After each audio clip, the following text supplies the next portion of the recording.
सभी को पता है 1 जुलाई 2024 से हमारे पूरे भारतवर्ष में नए 3 नए क्रिमिनल लॉज लागू हो जाएंगे, जिसमें से इंडियन पीनल कोड 1860 को रिप्लेस किया जाएगा भारतीय न्याय संहिता, क्रिमिनल प्रोसीजर कोड 1898 को रिप्लेस किया जाएगा भारतीय नागरिक सुरक्षा संहिता, और इंडियन एविडेंस एक्ट 1872 को रिप्लेस किया जाएगा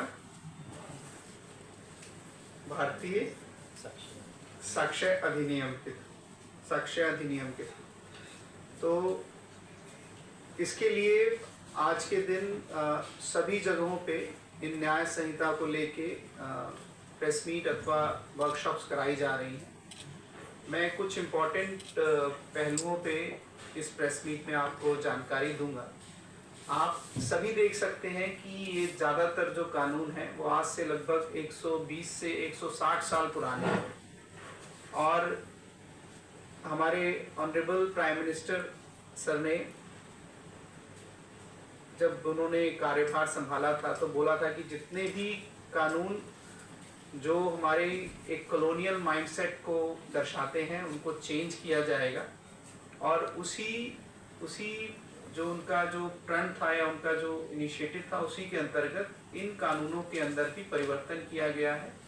और ये तीनों कानून जो नागरिक के अनुसार बनाए गए हैं, उसको सेंटर में रख के बनाए गए हैं, इनका आज से इम्प्लीमेंटेशन होगा। कुछ चीज़ें इसमें बहुत इम्पॉर्टेंट हैं, जैसे आपको हमने बताया कि इनकी ज़रूरत क्यों थी। इनकी ज़रूरत का सबसे इम्पॉर्टेंट रीज़न था कि जो हमारे पहले के कानून थे वो नए जो ऑफेंसेस हो रहे हैं उनके अनुसार नहीं बनाए गए थे, तो उसकी वजह से कन्विक्शन रेट में अथवा इन्वेस्टिगेशन में कई बार हमारे एग्जीक्यूटिव जो हमारे एजेंसीज हैं, जैसे पुलिस है अथवा प्रोसिक्यूशन एजेंसीज हैं, जैसे जुडिशरी सिस्टम है, इनको डिसीजन लेने में या इन्वेस्टिगेशन करने में कुछ दिक्कतों का सामना करना पड़ता था। तो इन्हीं चीज़ों को देख के ये नए कानूनों को लाया गया है।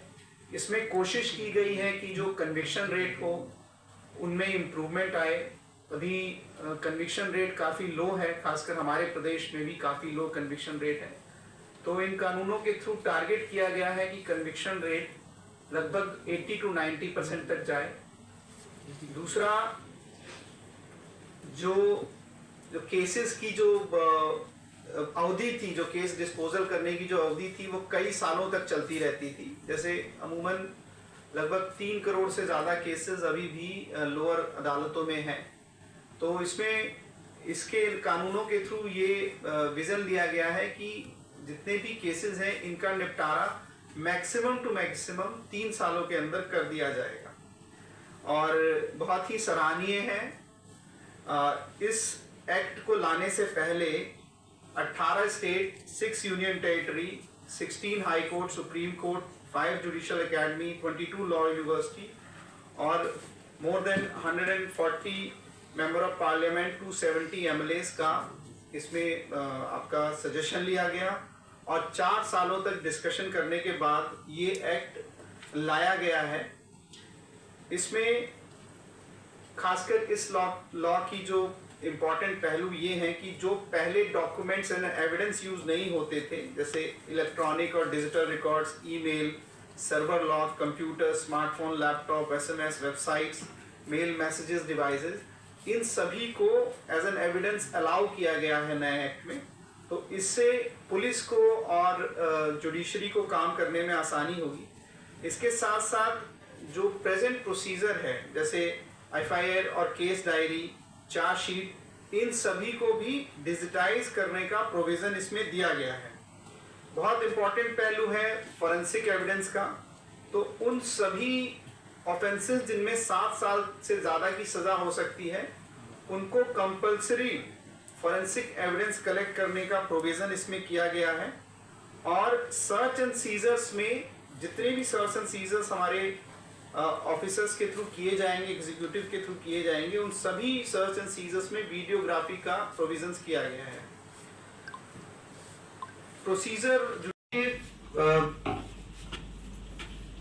सबसे जो इम्पोर्टेंट है पहले और अभी के कानून में वो ये था कि अभी का जो कानून है वो जस्टिस डिलीवरी सिस्टम को टाइम बाउंड करना चाहता है।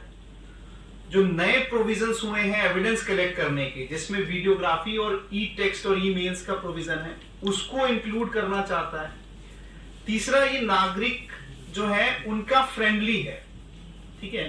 जैसे आपने EFIR, 0 FIR की बात करी, अथवा किसी को भी पार्डन डिस्चार्ज करने से पहले विक्टिम की बात करिएगी, विक्टिम से पूछा जाएगा।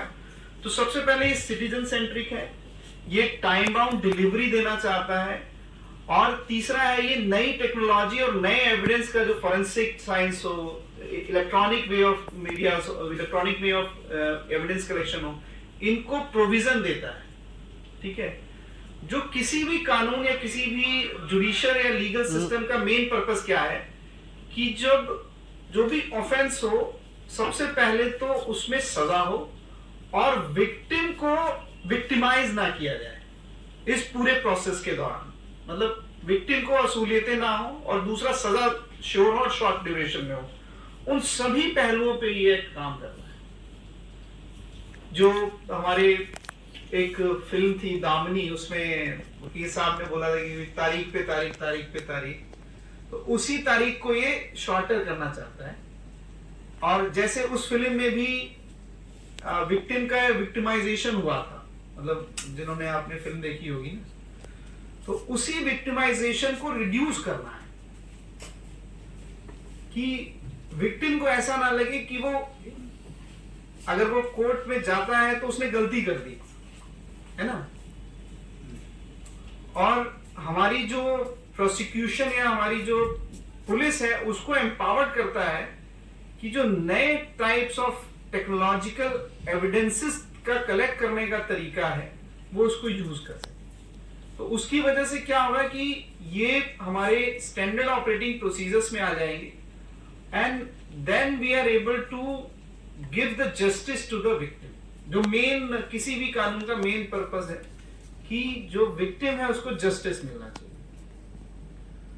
और कुछ प्रोविजंस थे जो जैसे जो आज की जो इवोल्यूशनरी जो पद्धति है उसमें दे आर वेरी अब्सर्ड। जैसे आपका राजद्रोह का जो प्रोविजन था उसको हटा दिया गया है।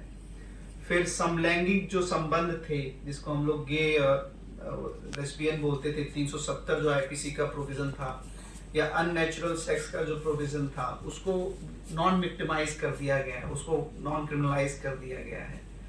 तो इस तरह के जो पुराने प्रोविजन थे उसको हटा दिया गया है और एक्ट को महिलाओं और बच्चों के लिए और फ्लेक्सिबल बनाया गया है। चाहे वो पनिशमेंट्स की बात हो, चाहे वो एविडेंस कलेक्ट करने की बात हो, उसमें इसको इम्प्रूव किया गया है। तो आप मोटा मोटी देखेंगे तो जो भी पुराने एक्ट थे जो आज से 100 साल 150 साल पहले के एक्ट थे उनको मोर पीपल सेंट्रिक किया गया है। और पहले क्या था कि पहले के एक्ट में जो एक्यूज था उसको कहा गया था कि nobody is guilty till it's prove, है ना।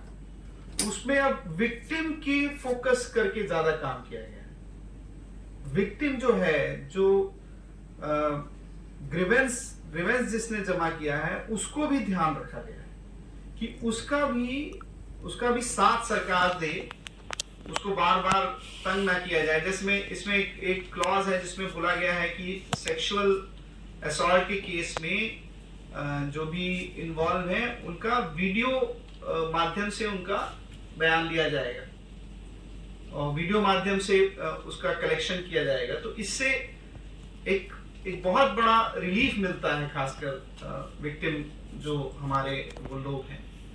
तो इन टोटल सिटीजन सेंट्रिक और भारत के अपने नागरिक को रख के ये कानूनों में परिवर्तन किए गए हैं। Subscribe to Tripura Info and press the bell icon so that you never miss any latest updates and news on Tripura.